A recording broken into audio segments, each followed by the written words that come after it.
اور سعید محمد علی نے ہمیں جوائن کیا ہے، بہت شکر گزار ہوں. لیکن تھوڑا سا ذرا جن ایشو پہ میں بات کرنا چاہ رہی ہوں وہ یہ ہے کہ ہم یہ دیکھ رہے ہیں کہ ایک طریقے سے ڈونلڈ ٹرمپ کی طرف سے بڑے اچھے خیالات کا اظہار کیا گیا، لیکن یہ بھی کہا گیا کہ جی ہم ہر طرح سے تیار ہیں، اگر یہ ڈیل نہیں ہوتی ہے تو ہم لاک اینڈ لوڈڈ ہیں. پھر ہم دیکھ رہے ہیں پیٹ ہیگسیت جو کہ ان کے وزیر جنگ ہیں، کل وہ بھی منظر عام پر آئے اور انہوں نے بھی کہا کہ آبنائے ہرمز کھلوانے کے لیے ایران کا ایٹمی انفراسٹرکچر جو ہے وہ تباہ کر دیں گے، اور ہمیں پتہ ہے ان کے اثاثے کہاں ہیں. تو یعنی کہ بیان بازی جو ہے یہ سلسلہ بھی جاری ہے، اور ساتھ ہی ہم دیکھ رہے ہیں کہ پیس کے حوالے سے بھی بڑی زبردست مذاکرات ہو رہے ہیں. پھر امریکی جو ایوان نمائندگان ہے وہاں صدر ٹرمپ کے خلاف قرارداد ایک ووٹ سے ناکام ہو گئی. تو یہ بھی سلسلہ جاری ہے جس پہ ہم دیکھ رہے ہیں کہ کافی زیادہ ڈومیسٹک پالیٹکس میں بھی امریکہ کو اس وقت ہم دیکھ رہے ہیں مشکلات کا سامنا ہے، جبکہ جو یورپین کنٹریز ہیں وہ ایک فریم ورک طے کرنا چاہ رہی ہیں کہ آبنائے ہرمز جو ہے وہ کھلی رہے. تو اس میں کیا پیش رفت ہو سکتی ہے، اس پہ بات کر لیتے ہیں. سعید محمد علی صاحب سے ہمارے ساتھ ہیں. تھینک یو سو مچ محمد علی صاحب. میں یہ جاننا چاہتی ہوں کہ ابھی جو صورتحال ہے ایز وی اسپیک ناؤ کتنے پر امید ہیں ہم، کیونکہ اب جو ڈیڈ لائن ہے 2 ہفتوں کی اس سے ختم ہونے میں کچھ ہی دن ہے، اور پھر یہ خبریں آنا کہ دونوں کنٹریز چاہتی ہیں کہ سیکنڈ راؤنڈ آف ٹاکس اسلام آباد میں ہی ہو، اور ڈونلڈ ٹرمپ نے یہ اشارہ بھی دے دیا کہ وہ پاکستان آ سکتے ہیں. یعنی کہ اس سے ہم یہ اندازہ لگا سکتے ہیں کہ معاملات اگریمنٹ کی طرف، ایک ڈیل کی طرف، ایک ایم او یو کی طرف جو ہے بہت قریب پہنچ گئے ہیں. جی صدف، بالکل ایسا ہی ہے. میں کافی پر امید ہوں، اور اس کی وجہ یہ ہے کہ جس طرح آپ نے بالکل صحیح کہا کہ صدر ٹرمپ نے بھی اس کا اندیہ دیا ہے کہ ان کے مطابق ایران بیشتر چیزوں پر رضامند ہو گیا ہے، اور وہ چند دنوں بعد اسلام آباد کا دورہ کر سکتے ہیں. تو یہ میں سمجھتا ہوں ایک بہت ہی خوش آئند بات ہے. لیکن اس کے پس منظر میں بنیادی طور پہ دونوں ممالک کے درمیان 4 حل طلب اور پیچیدہ معاملات ہیں، جس میں مجھے الحمدللہ چاروں معاملات پہ بیک وقت اور بتدریج پیش رفت نظر آ رہی ہے. پہلا معاملہ جو تھا وہ ڈیفینیٹلی ایران کے نیوکلیر پروگرام کے حوالے سے تھا، اور جس طرح صدر ٹرمپ نے بھی کہا ہے کہ بیشتر چیزوں پہ ایران رضامند ہو گیا ہے، یعنی کہ اس نے اپنے ایٹمی پروگرام کے حوالے سے کافی لچک کا مظاہرہ کیا ہے. دوسرا معاملہ جو تھا وہ لبنان میں جو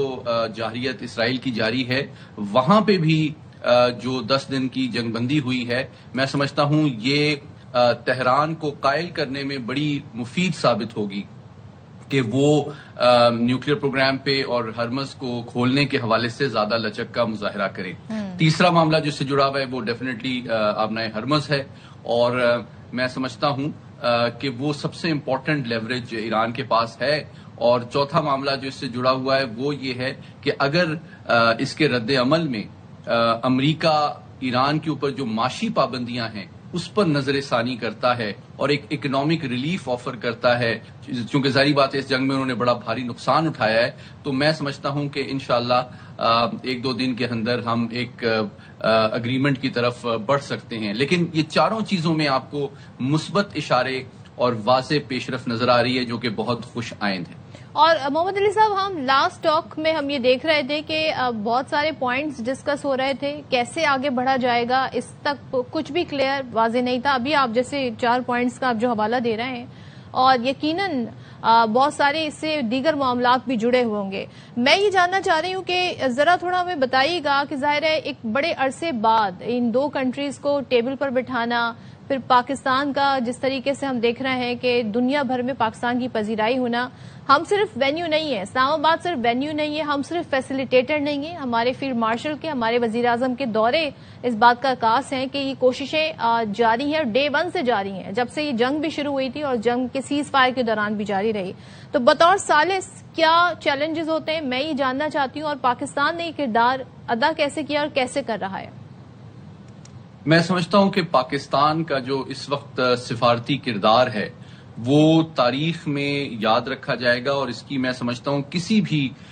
ملک کے حوالے سے اتنی بڑی کشیدگی اور جنگ کے دوران جو ہے شاید نظیر نہیں ملتی ہے. آپ دیکھیے کہ ہم نے صرف دونوں ممالک کو آمنے سامنے نہیں بٹھایا، اور سیز فائر نہیں کروایا، بلکہ میں آپ کو یاد دہانی کرانا چاہتا ہوں کہ یہ مذاکرات کا عمل شروع ہی پاکستان کی اس کوشش کے نتیجے میں ہوا کہ جب ہم نے ایرانی قیادت کی سلامتی کی گارنٹی امریکہ سے ان کو لے کے دی، کیونکہ آپ جانتے ہیں کہ جنگ کے شروع کے دنوں میں تو ان کی ملٹری، انٹیلیجنس، سیاسی اور نظریاتی قیادت کو نشانہ بنایا گیا، تو بہت شدید اعتماد کا فقدان تھا تہران میں کہ کہیں یہ کوئی ٹریپ تو نہیں ہے۔ لیکن پاکستان نے جب ان کی سیکیورٹی کی گارنٹی امریکہ سے لے کے دی تو اس کے نتیجے میں ایران بھی قائل ہوا اور معترف ہوا کہ پاکستان جو ہے ذمہ دار بھی ہے اور امریکہ سے اس امن کے سفر کو یقینی بنانے کے لیے بہت اہم اور مشکل فیصلے منوانے کی صلاحیت اور اہلیت بھی رکھتا ہے۔ اور پھر آپ نے دیکھا کہ کس طرح ہم نے علاقائی ممالک کو جمع کیا، ہم نے OIC نے ہمیں سپورٹ کیا، United nation security UN secretary general نے ہمیں سپورٹ کیا۔ تو میں یہ سمجھتا ہوں کہ دنیا میں ہر امن پسند شخص اور قوم نے ہمیں اس کو سپورٹ کیا ہے۔ اور پھر آخری بات یہ کہ دیکھیے صدر ٹرمپ بھی جو ہیں ان کو اس بات کی بریفنگ دی گئی تھی جنگ کے شروع میں کہ جناب آپ کو کوئی فوری کوئک ڈیسائسو وکٹری نہیں مل سکتی ایران کے خلاف۔ تو انہوں نے میں اس بات کا اعتراف کرنا چاہتا ہوں کہ اپنی غلطی کا اندازہ کیا اور اب وہ جنگ سے نکلنا چاہتے ہیں، اور اس غلطی کے ازالے میں اور فیس سیونگ میں اور ایک ون ون سچویشن کے کو سامنے لانے میں جو پاکستان کا ایک بہت ہی کرٹیکل اور وائٹل رول ہے اس کے صدر ٹرمپ بھی خواہاں ہیں۔ اور میں سمجھتا ہوں ایران کے صدر نے بھی کل پاکستان کی تعریف کی ہے، ایران کے اسپیکر نے، ہمارے جو فیلڈ مارشل وہاں موجود ہیں انہوں نے یقینی طور پہ ایران کی سیاسی، فوجی، سفارتی قیادت کو قائل کرنے میں صرف کہ جناب آپ کی سلامتی اور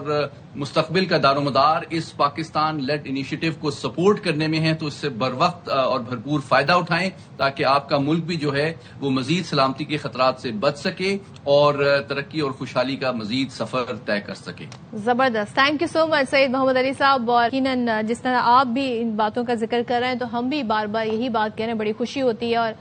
ایک زمانہ تھا جی بھارت کو اس خطے کا نیٹ سیکیورٹی اسٹیبلائزر مانا جاتا تھا، اب الحمدللہ پاکستان گلوبلی اپنا یہ امیج سامنے لے کر آ رہا ہے، اور تمام تر ظاہر اس کا کریڈٹ جاتا ہے پاکستان کی قیادت کو۔ اس سے پہلے ہم اللہ پاک کے شکر گزار ہیں کہ ہمیں یہ اعزاز حاصل ہوا ہے۔